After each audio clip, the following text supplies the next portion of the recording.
Believe it or not, I've been having a ball of a time with Gotham Knights. You're probably asking yourself, how could that possibly be the case after watching the IGN review? And even though I do agree with some of what the reviewer had to say, I feel their take on the game was especially harsh. Now, it could possibly be the fact that the reviewer was disappointed about how the game deviates from the Arkham formula, or maybe how the game attempts to structure itself with a gameplay loop that mimics a live service game without the actual live service support. The point is, in my opinion, I believe it to be an unfair assessment of the game. Okay, full transparency here, I didn't play the game when it released and I know people will knock it down because of its performance issues. Look, I can't speak for console players, but I think they ironed out the kinks on PC. As of the time of writing, I've yet to experience any serious performance issues. But then again, I am playing on an RTX 3060.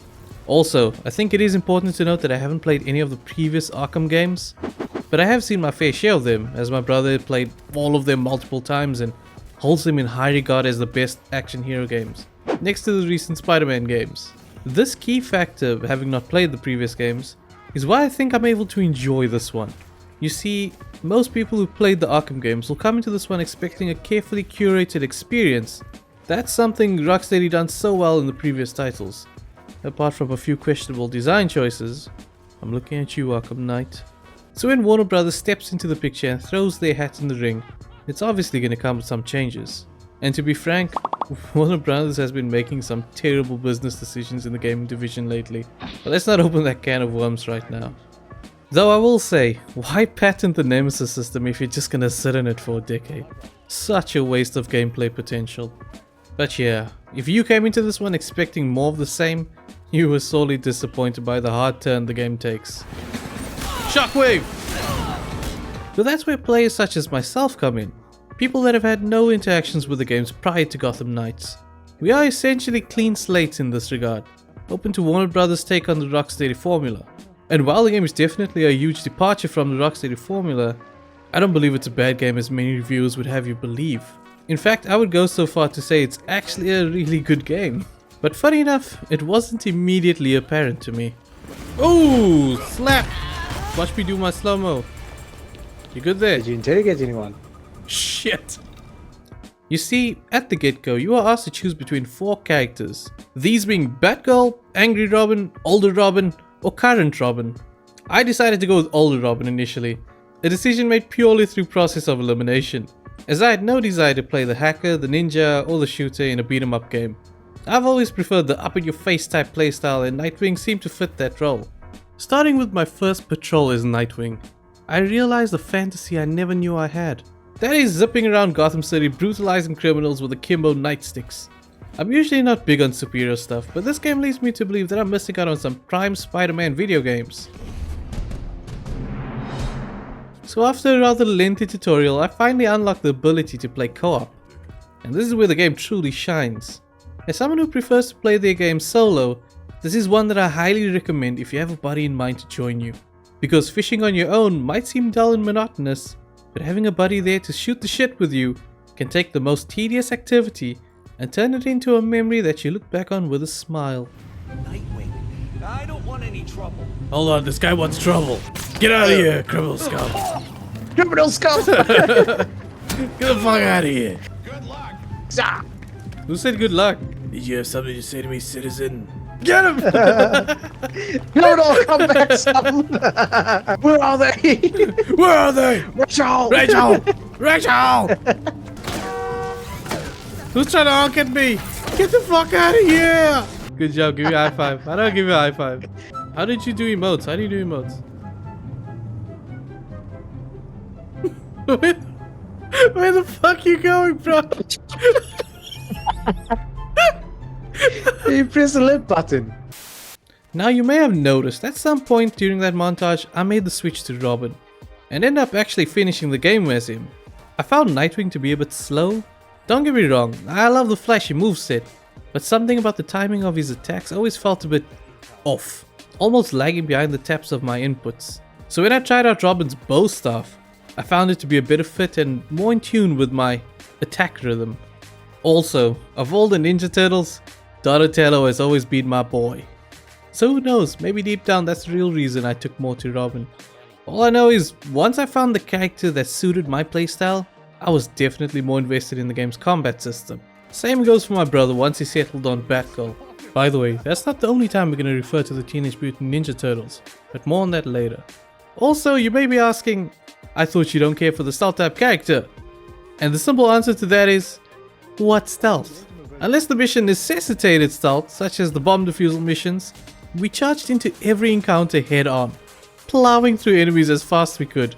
Every combat scenario turned into a race to outdo the other in damage output. And speaking of damage output, before the game came out, a huge point of contention was the stat-based combat system. And guess what? I kinda enjoyed this system.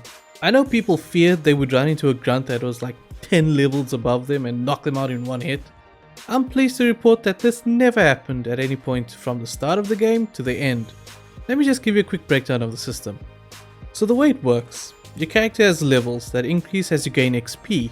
This comes from almost anything you do, ranging from story missions to side activities, to simply stopping a robbery in the streets of Gotham. Going up a level awards you with 1 ability point, up to a total of 30 I believe. These points allow you to unlock special skills to aid you in combat, such as making your footsteps silent or increasing a critical strike rate. But each time you climb a level, so do your enemies, and stronger enemies mean you're going to need stronger equipment. These include suits, which control your overall health and defense, melee weapons, which controls your damage output, but note you can only get one type of weapon for each character, which is kind of a bummer. So Robin can only use the staff and Batgirl can only use the tonfas. Lastly, everyone has a ranged option that's mainly a utility weapon, used for things like stunning and interrupting enemies, and for setting traps or causing distractions. As you play the game, you will occasionally find stronger and newer equipment to keep up with the game's increasing challenge. These can come from defeating enemies, to completing missions, and even from random crates scattered throughout the world. If you don't fancy any of the dropped items, you can always craft your own equipment. And here's where it gets weird. Seeing resources drop when you knock out your foes just feels wrong in a Batman game. But if you can look past it, you'll see a reward system that appeals to the character builder in you.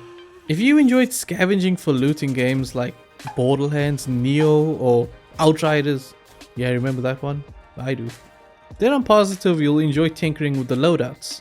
The only real issue I have with the loot system is the mods. These slot into your equipment and give them minor buffs, such as extra health on your suit or extra elemental buildup on your weapon, and not much else. For real, there's only about 2 types of mods for each equipment piece. What's more annoying is that they'll drop so many of these things, and very early on, you'll have tons of duplicates. The lack of variety was genuinely baffling. I mean, how's about a mod that increases your splash radius of your slingshots, or even decreases the draw time of your next shot? Maybe even a mod that allows for charge shots to deal extra damage. These are just 3 examples off the top of my head, and I can already envision how they would change my character's build for a more fun gameplay loop. Just a huge waste of potential in my opinion. Apart from the mods, the overall reward system is not a bad one by any means. I mean, just look at something like Redfall.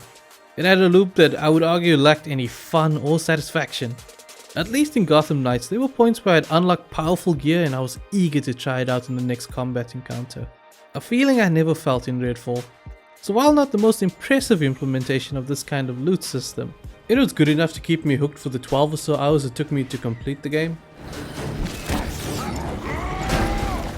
Alright, switching gears. Let's talk about the story for a bit. As someone who is a stranger to the comics, but familiar with the recent movies and previous Arkham games, I was able to understand the story well enough. That being said, the story is pretty straightforward and extremely predictable, to the point where it became a running joke to feign surprise whenever a major plot point was revealed. Before we move on, I want to cover a couple things that I either found poorly implemented or just a bit weird on the devs' part. Let's start off with the stuff that could have used a bit more work. Firstly, stealth was a huge part of the Arkham games, and Gotham Knights feels like a step down in many ways.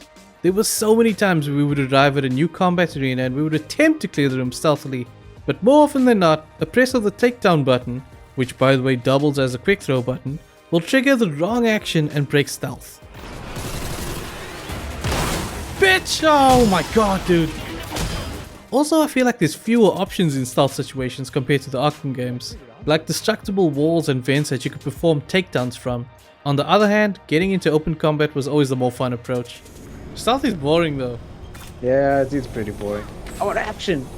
Come on, give me some action, baby! Yeah. Hold on. What?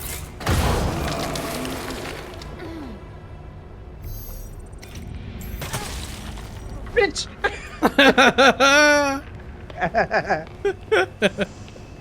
Secondly, movement in general always felt a bit thick and clunky.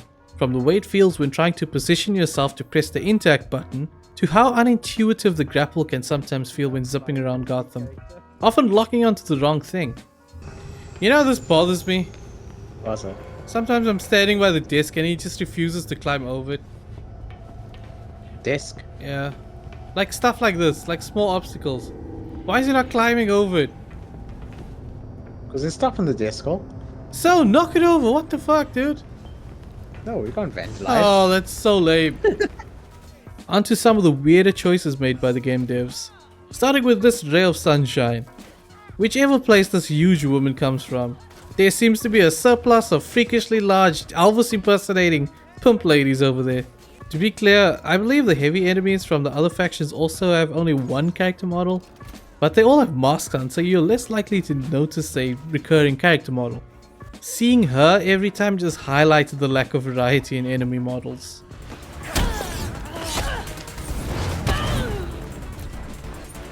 Case files, or specifically the final chapters of them, feel disconnected from the rest of the game. For example, the final chapter of Mr. Freeze's case file changed Gotham so drastically that I thought it was completely separate from the current timeline.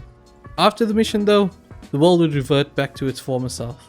This kind of drastic shifts were a bit jarring and broke the immersion on each occasion. There had to have been a better way to tie these events into the rest of the game. I don't understand, these missions feel like so disconnected from the rest of the game, don't you think? Like all of a sudden Gotham was fine, then the city was like frozen over, and then when we get back to the Belfry, the place will be back to normal. Yeah, Right? for the next mission. That's weird. Lastly, there's two specific activities that I absolutely detested. The first was these little crime scenes where you have to choose the correct piece of evidence to solve a mystery or stop a premeditated crime. I found these to be a complete waste of time when all I wanted to do was bash some baddies. They weren't particularly hard, they just took more time and energy than I would have liked. Secondly, Lucius Fox can take his drones and stick them where the sun don't shine. Seriously? Scanning drones to unlock a fast travel point? What's worse is that some of them have some weird shield on them that prevents you from scanning them, so you have to stand with your dick in your hand and wait for them to land at a recharge station so you can scan them. You telling me you couldn't think of a more entertaining way to unlock fast travel points? He was fine, yeah. Yes, that's a good scan. Yes, that's a good scan. I don't know which fucking tart thought this was a fun way of doing this. Now I know I spent the majority of this video highlighting the many issues that plague Gotham Knights. So you're probably asking yourself once again, why the fuck did he recommend this game? The simple answer is, there's no other game that lets you pair up with a friend and hunt down criminals as masked vigilantes. Make no mistake, there are many things wrong with Gotham Knights, but a lot of these issues are minor in my opinion. When it comes to talking about a game designed with co-op in mind, I feel like it could go both ways, in terms of how much you'll get out of it. A lot of it boils down to the people you choose to play with. If you go in with the expectancy of this game wowing you, you'll be sorely disappointed. But if you've ever been handed an action figure and told to go make your own fun, I'm positive you'll have a ball over time. Oh, I can shoot people! Let's do a drive-by.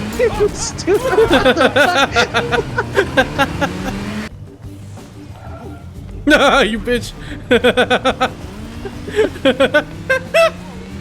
I almost beat you on my win. knees, dude! I win! I thought we were gonna do a race, you fuck.